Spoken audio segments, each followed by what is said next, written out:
Eu andei vendo umas questões lá, ó, a maioria acertou, mas eu não estou gostando das respostas não, viu? Principalmente da segunda, porque a segunda tinha duas perguntas. Porque eu estava perguntando sobre quais as condições de vida dos escravos que poderiam ser notadas a partir do cartaz, e aí pouca gente, por enquanto, fez referência ao cartaz mesmo. Por exemplo, identificar uma coisa, a primeira coisa que a gente identifica lá no cartaz, os dentes. O escravo, o escravizado não tem dente, entende? Então, imagina a precariedade da vida da pessoa. E aí as respostas foram muito genéricas. Ah, eu sofria, pessoa já escravizada já sofre por pressuposto.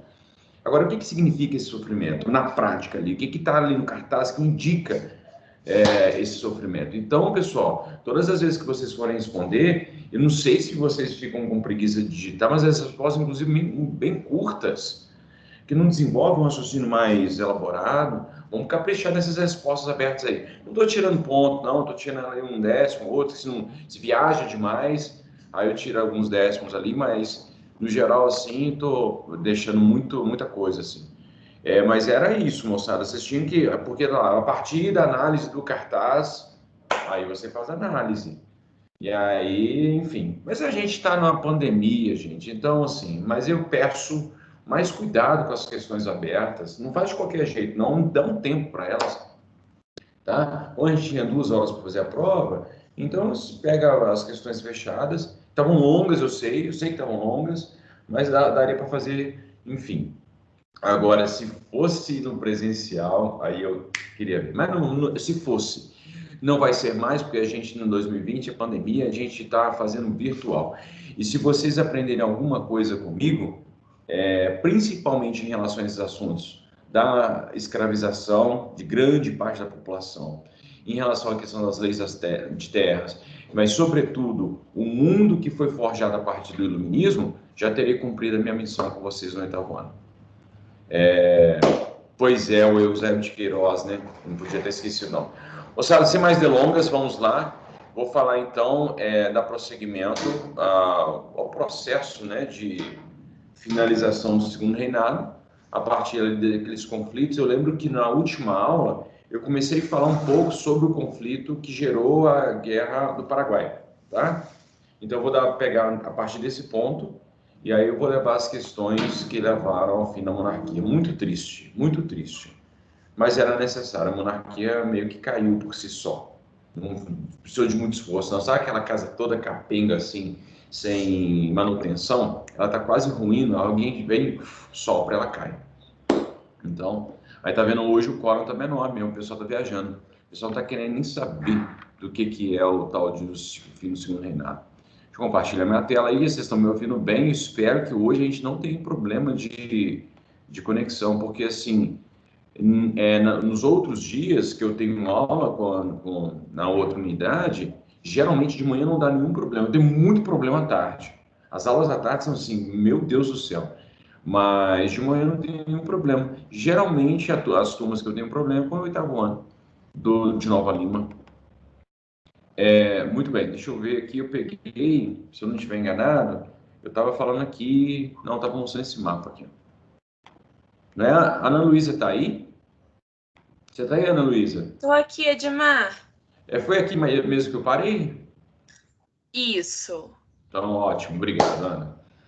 Ana Luísa Spalenza. Muito bem, gente, olha só.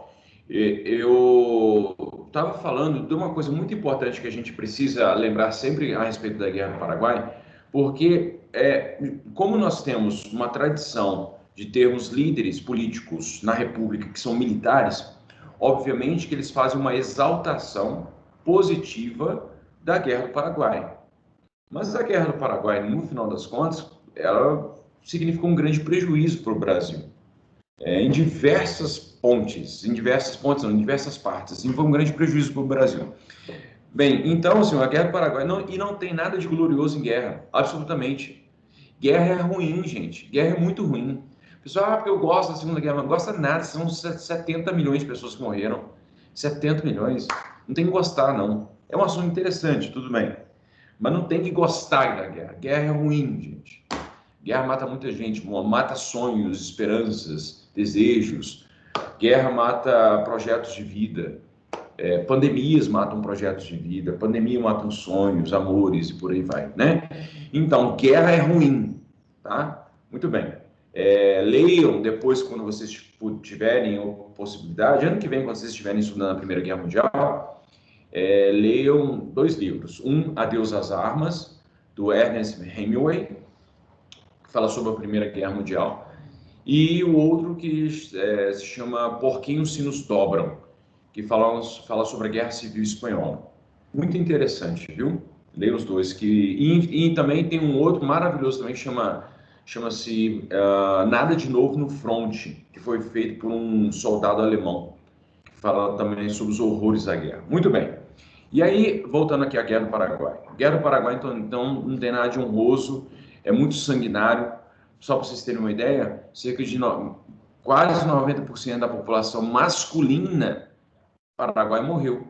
Quase 90%. Então, no final das contas, sobraram idosos, doentes, crianças e mulheres. Então, o país teve que ser reconstruído e foi destroçado o país. Foi destroçado. Então, o Brasil contribuiu, inclusive, para longo prazo, curto prazo, com efeitos nefastos, para o empobrecimento e a destruição do Paraguai. Por muito tempo, a gente ficou repetindo uma lorota, que era, porque a Inglaterra queria, a Grã-Bretanha, Davi, queria destruir o Paraguai. Não, não tem nada disso, gente. O Paraguai, não há mocinhos nem bandidos nessa guerra.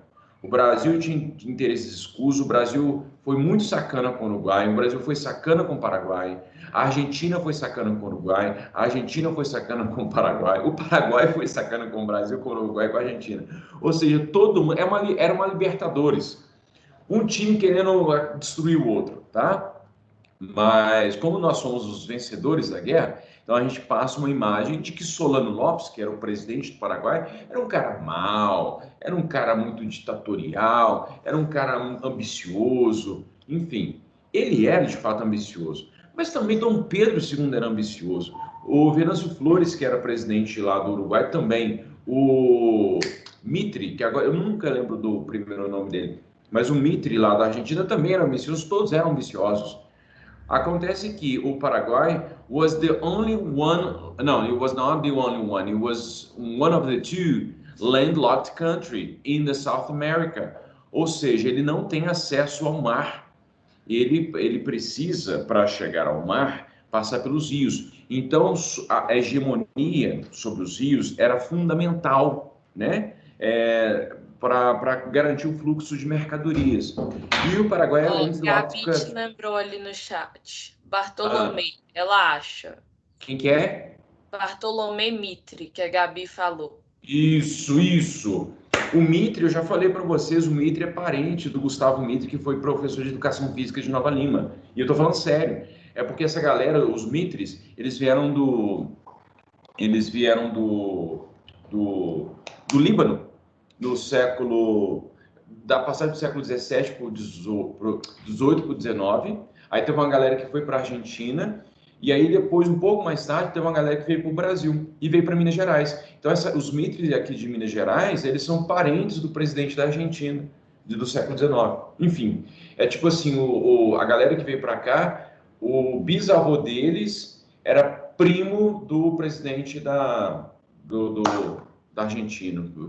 Primo, não sei se é primo, sobrinho, neto, uma coisa assim, mas era parente. Tá? Mas isso não vem ao caso também, mas é uma curiosidade legal, né? Enfim, de qualquer modo, a disputa entre esses 4 países levou ao conflito. Inicialmente, o Paraguai ele tinha uma estrutura muito interessante. O Paraguai era um país bem desenvolvido para a época. O Brasil também, viu, gente? A gente nunca pode esquecer de que o Brasil, no século XIX, era uma das maiores potências. E por causa do café, por causa da tranquilidade social que o país vivia. Então, inicialmente, ali na década de 50, 60, o Brasil estava bem, o Brasil estava, né, teoricamente bem ali, e o Paraguai também. O Brasil estava investindo em linhas de telégrafos, o Paraguai também. Agora, uma diferença do Paraguai para o Brasil é que o Paraguai investiu maciçamente na alfabetização da população. Grande parte da população paraguaia no século XIX era alfabetizada. O Brasil, obviamente que não. O Brasil, grande parte da população brasileira não era alfabetizada. Isso era umas coisas com um problema seríssimo no Brasil. Seríssimo. Educação. Gente, eu vou dar um spoiler aqui para a aula de história do ano que vem, mas assim, vocês vão perceber que poucas foram as vezes que algum governante brasileiro deu atenção para a educação. Efetivamente, sabe? Não, vamos fazer um projeto revolucionário para melhorar a qualidade da educação no país inteiro, pública, privada, todo mundo, para aprender muita coisa. Cara, pouca gente fez isso. Pouca gente fez isso. Alguém está falando alguma coisa aí? Oi, teste. Atalaia. Oi, teste, testando. Não? Não, estou ouvindo um som aí, mas eu não sei de quem que era. Bem, então o Paraguai tinha essa característica social, ele investiu bastante na alfabetização. O Paraguai, portanto, inclusive ele tinha ali uma estrutura de manufatura melhor do que a do Brasil, porque o Brasil não investia, tirando a era Mauá, mas de uma forma geral assim, o Brasil não investia muito. Por isso que muita gente falou assim, porque o Paraguai está disputando com a Grã-Bretanha e tal. Nada, não, a Grã-Bretanha estava muito ocupada com outros lugares, claro que tinha interesse aqui na América do Sul também, tanto é que fornecia produtos para a Argentina, fornecia produtos para o Uruguai e para o Brasil também. Mas o Paraguai estava ali se desenvolvendo bastante. O Paraguai estava crescendo, precisava do Rio Paraná para levar suas mercadorias, e aí o que acontece? O Brasil interveio no Uruguai, e a intervenção do Brasil no Uruguai meio que fez com que o Uruguai ficasse contra o Paraguai. Por quê? Porque o Paraguai precisava passar mercadorias. O Uruguai queria sobretaxar as mercadorias para arrecadar, inclusive, mais dinheiro.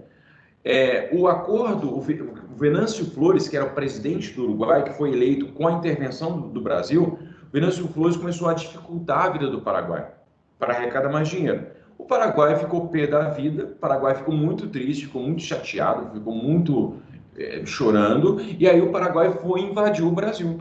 Além de ter invadido o Brasil, também apreendeu um navio ali no Rio Paraguai e deixou o povo morrer, inclusive. Aí o Brasil, aí já é vandalismo, aí já é palhaçada. Dom Pedro II vai para a Uruguaiana, que está aqui, né? O Uruguaiana está aqui na fronteira do Rio Grande do Sul, a última cidade mais na pontinha, lá que faz fronteira com a Argentina e com o Uruguai. Então foi para a Uruguaiana e se colocou e se prontificou para a guerra. O Brasil não tinha um exército organizado, tinha lá uma galera que era de carreira, mas muito pouca gente. Ele precisou, então, recrutar muita gente. E aí eles recorreram, inclusive, aos escravizados, prometendo o seguinte: vai numa fazenda do José Creus e fala assim, José Creus, você tem 3.000 escravizados, eu vou querer levar 300. E aí, quando eles voltarem, eu vou pagar uma indenização para você, enfim, para você não ficar no prejuízo. Beleza. E também foi prometido aos escravizados que eles seriam libertos. Muitos escravizados morreram durante a guerra, mas muitos voltaram. Muitos voltaram. Tem alguém com o microfone ligado aí. E aí muitos voltaram para o Brasil. E quando voltaram para o Brasil, esses escravizados não foram libertos. E aí foi um desespero, porque assim, inclusive os escravizados, vendo o que estava acontecendo, por exemplo, no Paraguai, na Argentina e no Uruguai, que não tinha mais esse modo de trabalho, os escravizados chegaram no Brasil, cara, a gente está muito atrasado. E os próprios soldados do exército também, cara, a gente está muito atrasado, não é possível que a gente não aboliu a escravidão ainda.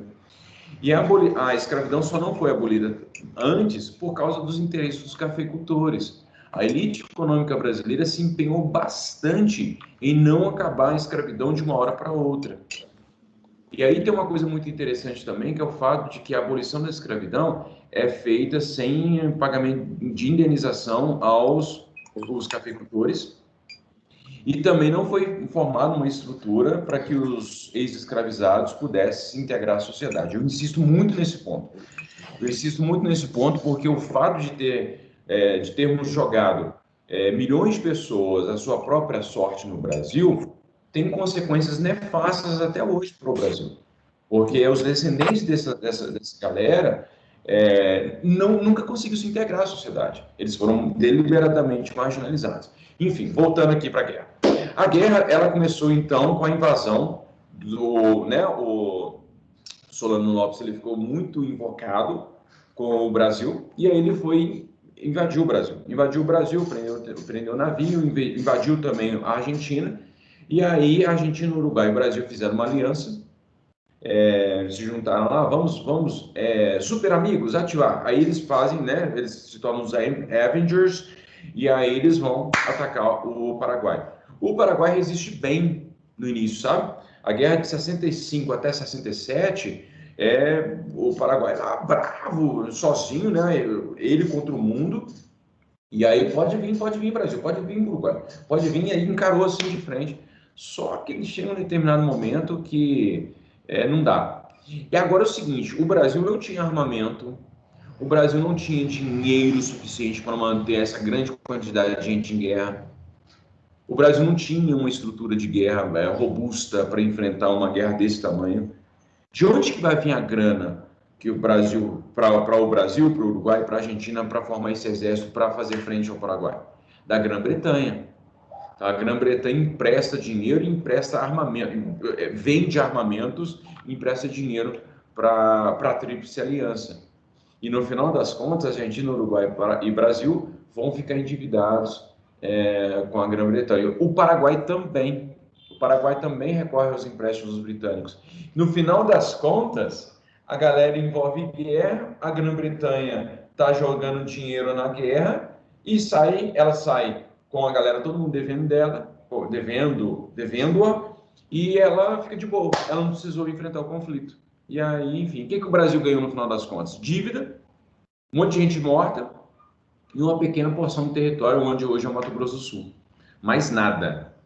Então, enfim. E outra coisa que o Brasil ganhou depois da Guerra do Paraguai, os militares olhavam para o Dom Pedro II assim, Dom Pedro, sua batata tá assando, filho, você não presta atenção, o que vai acontecer daqui a pouco? Enfim, então a Guerra do Paraguai foi esse conflito sangrento, né, que levou à destruição do Paraguai, infelizmente, muito triste, viu?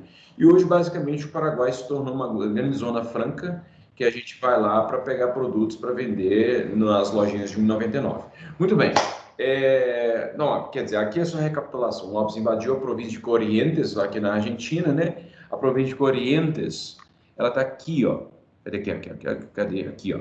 Está aqui, porque também era necessário para a questão do domínio do rio, né? Então invadiu ali também para interceptar, para impedir que os navios brasileiros avançassem sobre o território paraguaio, né? Então ele teve que invadir a Argentina. Enfim, mas ali já 65 até 67, né, mais ou menos, foi que o Paraguai conseguiu resistir. Depois, uma coisa importante, depois de 67, 68, o líder do exército brasileiro, que era o Duque de Caxias, ele cansou. Vou embora, ganhei aí um final de semana no Tauá, vou lá passear lá, vou ficar lá de boa. Aí o Duque de Caxias vai embora, sabe? Ele vai embora para o Brasil. E aí, quem vai comandar o exército brasileiro? A partir de 67, 68, quem vai comandar vai ser um genro de Dom Pedro II. O Condé, que era esposo da princesa Isabel. Ele era francês, né? Enfim, eles gostavam do outro. Ele era bonitinho. Ele era bonito, na verdade. A princesa Isabel, tadinha, era muito desprovida de benefícios estéticos, a princesa Isabel. Mas o Condé, eu acho ele bonito, eu acho um cara bonito, assim. Mas o povo não gostava dele, não. Ninguém gostava dele. A princesa Isabel gostava, mas o Brasil, os brasileiros não gostavam, enfim. Mas o Condé foi... Condé, escreve assim, viu, gente? Condé.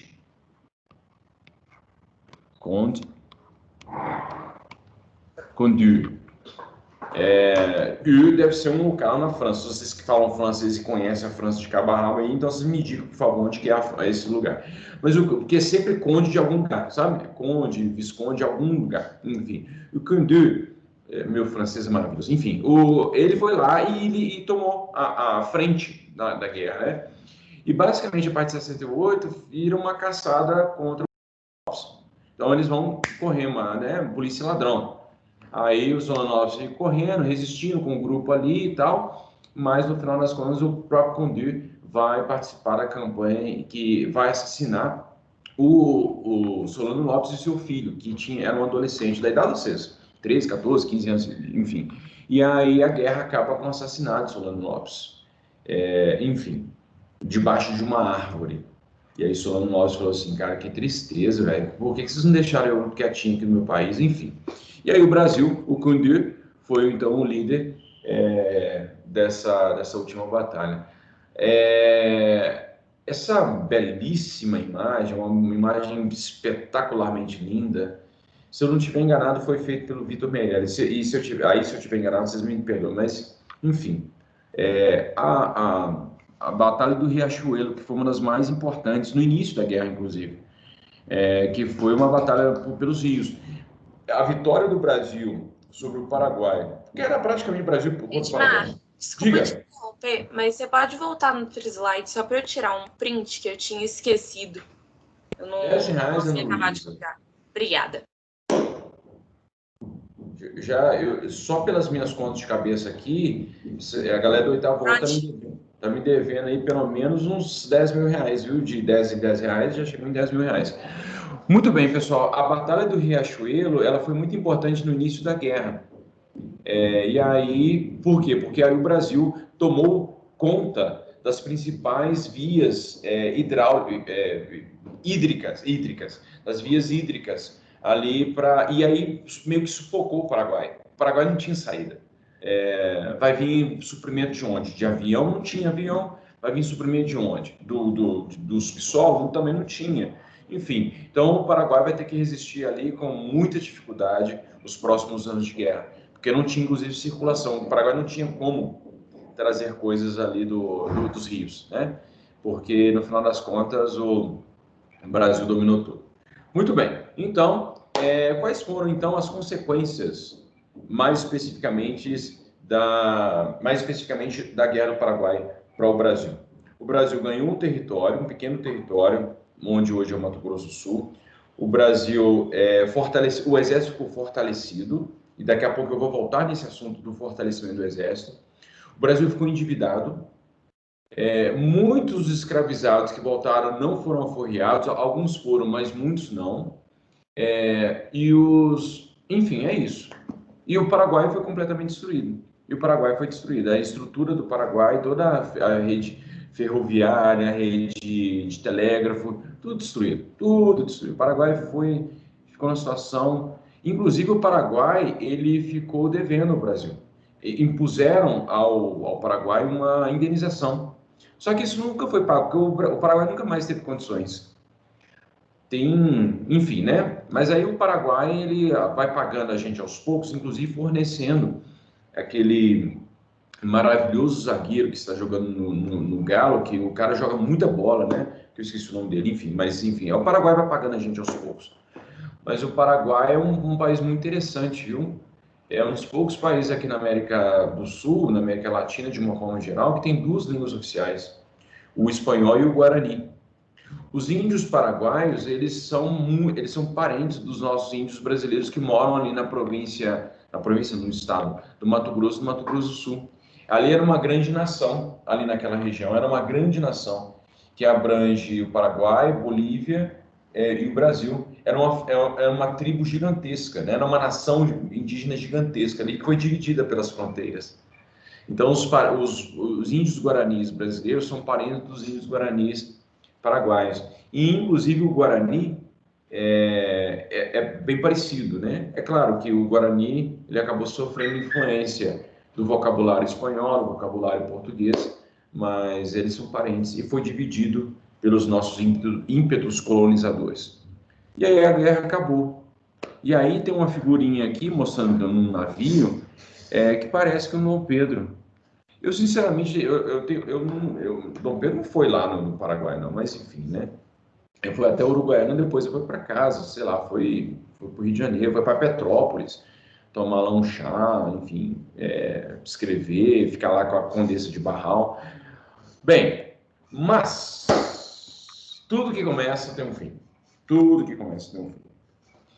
Dom Pedro, essa belíssima charge aqui é de Dom Pedro cochilando diante das notícias. Dom Pedro é um cara muito interessante. Ele, já com 40 e poucos anos de idade, eu tenho 41 anos de idade, eu pareço velho, não respondam, não respondam, mas Dom Pedro II, com 40 e poucos anos de idade, já parecia um homem idoso.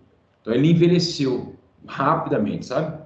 E aí ele, por 20 anos, ele já tinha essa aparência de barba branca, tinha, né, a barba branca, ele tinha, né, enfim, né, uma aparência de senhor idoso.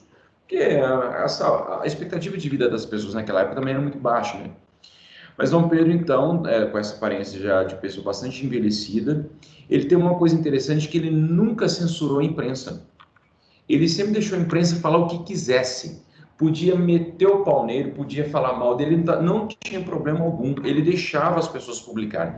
Cara, a quantidade de desenhista, cartunista, que fez muito escárnio com o Dom Pedro, você não faz ideia. O pessoal publicava, fazia matérias, manchetes e caricaturas assim, Dom Pedro, à torta direita, sem nenhum problema. E Dom Pedro, não, deixa, não tem problema não, pode deixar.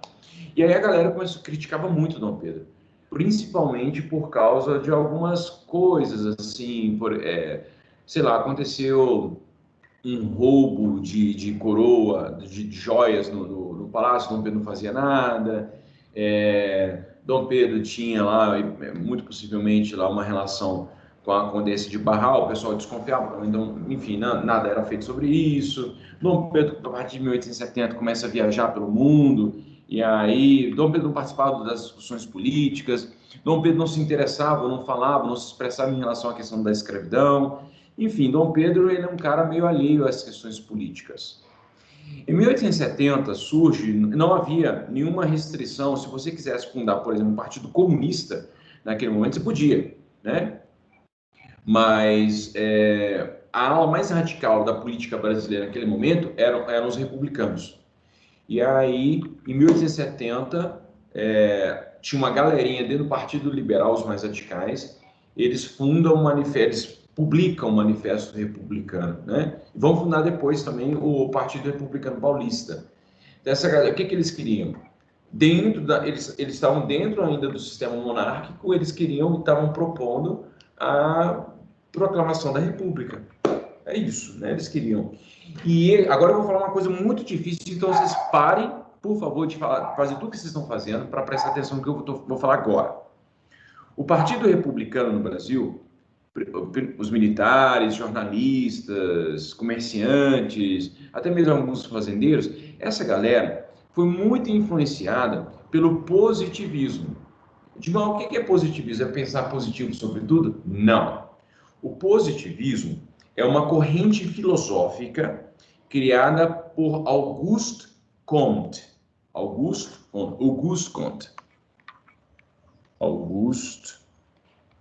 Comte. Ele é francês, é um filósofo francês, e o Auguste Comte ele dizia o seguinte, que o mundo passou por três estágios, e nós estaríamos então no terceiro estágio. O mundo passou pelo estágio religioso, o teológico. No início lá a população era muito religiosa, a população acreditava muito nas coisas divinas, explicava tudo de forma mitológica e por aí vai. Então teve um período em que havia a teologia, um momento teológico. O segundo momento da história da humanidade é um momento metafísico, que as pessoas ainda tinham muita preocupação com as coisas do sobrenatural, as coisas do além-vida, começaram a fazer pesquisas científicas, mas muito para provar que Deus existia, enfim, estado teológico, estado metafísico, e chega agora a era da ciência, a era da razão. O que ele queria dizer é o seguinte, é que é necessário utilizar, que o ser humano seja capaz de utilizar a sua maior qualidade, que é a sua capacidade de pensamento, a sua racionalidade. O ser humano precisa utilizar a razão para modificar e melhorar a sociedade. Então, Auguste Comte acreditava que a nossa capacidade racional utilizar toda a nossa faculdade racional para melhorar a sociedade. A proposta dele é uma proposta de melhoria, uma proposta positiva em relação à sociedade. A gente só pode entrar na era positiva se a gente usar a nossa capacidade mental, nossa capacidade racional. Então, é preciso organizar socialmente, organizar racionalmente a sociedade para fazê-la progredir. É preciso organizar a sociedade racionalmente para fazê-la progredir. É preciso utilizar a matemática, a física para organizar a sociedade, para fazê-la progredir. Ordem e progresso. Ordem e progresso. Portanto, o lema da nossa bandeira é um lema positivista. O positivismo foi a corrente filosófica criada por Auguste Comte, que afirmava, que defendia que era necessário utilizar a nossa faculdade racional para melhorar a sociedade, fazer planejamentos racionais. Aí você fala assim, Edmar, mas isso está muito abstrato. Não está, sabe por quê? Porque Belo Horizonte, nossa cidade, quer dizer, né, a maioria de nós, Belo Horizonte, o centro de Belo Horizonte, ele foi planejado.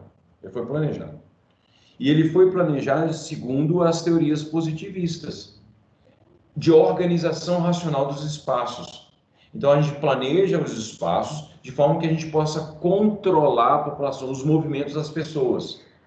Porque a ideia do centro de Belo Horizonte é o seguinte: todas as ruas devem convergir ou para Afonso Pena, ou para Contorno, ou então para alguma rua que vai levar para Afonso Pena ou para Contorno.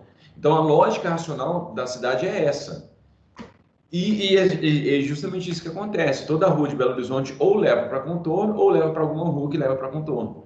Então, se você se perder no centro de Belo Horizonte, e aí você pode mirar Contorno ou pode mirar Afonso Pena. Só que você também tem uma transversal lá que é Amazonas também, que você pode se localizar. Então, não tem jeito de se perder em Belo Horizonte porque foi planejada racionalmente, tá? E porque o positivismo, que foi criado no século XIX, ele ganhou muitos adeptos no Brasil, muitos em relação aos engenheiros, os militares, advogados, literatos, muita gente foi influenciada pelo positivismo. Tanto que os republicanos colocaram o lema do positivismo na nossa bandeira, ordem e progresso. Então, o movimento republicano, inicialmente, ele surgiu tímido, ninguém dava muita ideia. Estão aí, vamos proclamar a república. Tá bom, beleza, pega um café ali para mim. Então, ninguém dava muita ideia para eles, não. Só que, por causa de alguns acontecimentos, por exemplo, a Guerra do Paraguai, eles foram ganhando mais força. Porque os militares falaram assim, cara, puxa vida, Dom Pedro, ele não tá cumprindo as coisas que ele prometeu. E para complicar tantas coisas, porque de um lado, então, você tem os liberais, né, querendo mudanças mais substanciais na sociedade e também na política, mas aí, nesse meio tempo, acontece uma treta entre Dom Pedro e a Igreja Católica. Os conservadores no Brasil eram principalmente os religiosos e os grandes cafeicultores, né? Então, esses são a galera mais liberal são os comerciantes, advogados, militares, enfim. Mas existia militar que era conservador, existia cafeicultor que era liberal, enfim, né? De uma forma geral, as elites eram liberais e conservadores de acordo com a sua conveniência. Muito bem. Mas, de uma forma geral, a Igreja Católica é mais conservadora. A Igreja Católica tem um histórico de ser conservadora, né? Tanto é que está aí há 2000 anos e conserva muitos hábitos bem antigos. Então, conservador nesse sentido. A Igreja Católica era conservadora. E aí, o que acontece nesse momento? Isso aqui é uma belíssima charge do Papa Pio IX, se eu não estiver enganado. Pio IX, ele está batendo na mão de Dom Pedro II. Isso aqui, ó, isso aqui é uma palmatória. Está na mão do Papa Pio IX. Ele está com a palmatória para bater na mão do Dom Pedro. Toma! Dom Pedro II. Para de fazer coisa errada. E o que Dom Pedro fez de errado? Me pergunta, Edmar, o que Dom Pedro fez de errado? Oh, excelente pergunta. Excelente pergunta. O que ele fez de errado? Foi o seguinte: existia no Brasil, desde 1824, previsto pela Constituição de 1824, que o Estado brasileiro está junto, together and shallow now, com a religião. A Igreja Católica é a religião oficial do Estado. O Estado brasileiro, naquele momento, não era laico. Não era laico.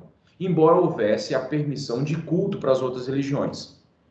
Se você fosse, por exemplo, protestante, se fosse luterano, você podia ter ali um local, você podia fazer o seu culto, né?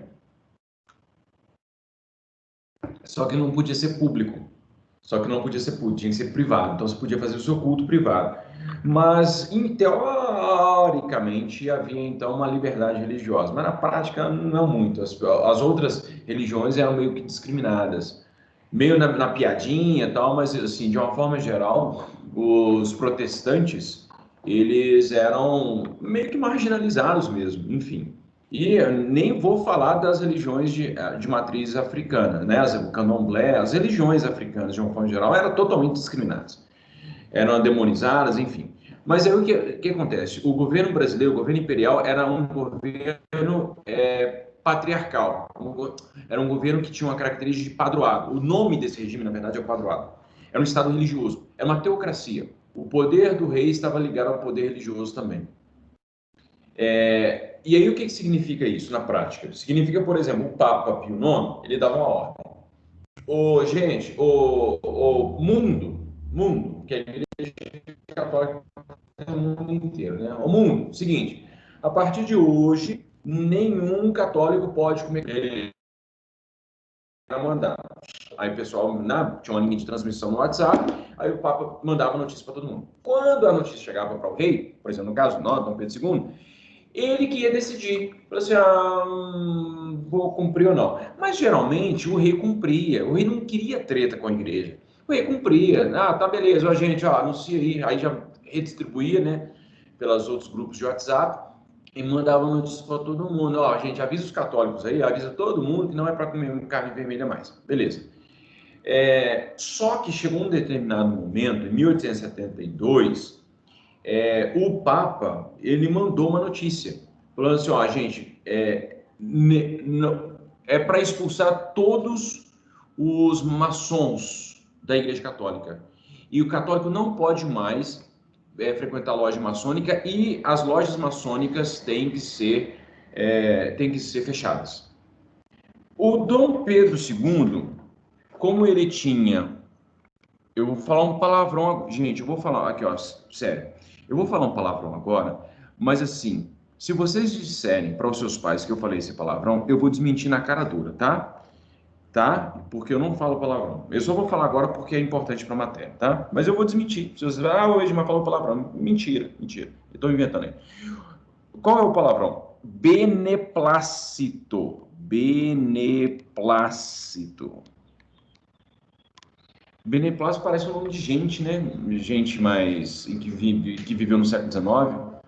O senhor Beneplácito da Silva está aqui entrando. Enfim, existia uma coisa, uma prerrogativa, um poder do rei, que era Beneplácito Régio. Porque, na verdade, o Dom Pedro II, por causa do Beneplácito Régio, ele que escolhia se ele ia cumprir ou não. E o Papa Pio IX falou, gente, vai fechar as lojas maçônicas do Brasil. Mandou recado lá, mandou o áudio lá de 10 minutos falando assim, ô Dom Pedro, fecha as maçônicas no Brasil. Aí Dom Pedro, o quê? Não vou fechar não vou fechar, porque Dom Pedro também era maçom. E ele falou, não, tem essa palhaçada de fechar a loja não. E aí o que acontece? Os bispos de Olinda e de Belém fecham suas lojas maçônicas. Fecharam. E aí Dom Pedro, vai fechar? Tudo bem, então estejam presos. Então mandou prender os bispos, cara. O Dom Pedro mandou prender bispo. Eu não acredito que já é essa hora, gente. Pelo amor de Deus, eu tenho milhões de coisas ainda para falar. Então o Dom Pedro mandou prender os bispos.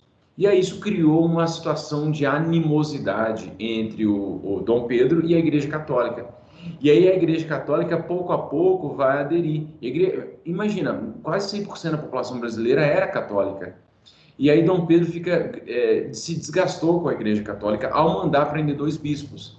Então a questão religiosa foi a animosidade entre Dom Pedro e a Igreja Católica, porque Dom Pedro mandou prender 2 bispos de cidades importantes, de Belém e Olinda. Olinda é uma cidade muito importante nesse período, Belém também. Então, isso desgastou a imagem de Dom Pedro junto à Igreja Católica. Imagina, se quase 100% da população brasileira naquela época era católica, os padres tinham muita influência sobre as pessoas.